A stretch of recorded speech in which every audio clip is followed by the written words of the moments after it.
पुणे जिल्ह्यात उन्हाळी मोहिमेअंतर्गत नागरिकांना स्वच्छ आणि भेसळमुक्त अन्नपदार्थ उपलब्ध करून देण्यासाठी अन्न व औषध प्रशासनाकडून सघन तपास मोहीम राबवण्यात येत आहे।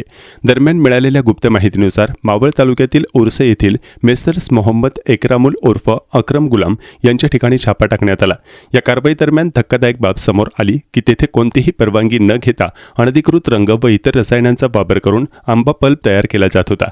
प्रशासनाने कारवाई करत एकूण 2,23,196 रुपयांचा माल जप्त केला असून उत्पादनांचे नमुने तपासणीसाठी प्रयोगशाळेत पाठवण्यात आले आहे। ही संपूर्ण कारवाई सह आयुक्त श्री दिवा भोगावडे आणि आयुक्त श्री श्रीधर दुबे पाटील यांच्या मार्गदर्शनाखाली पार पडली।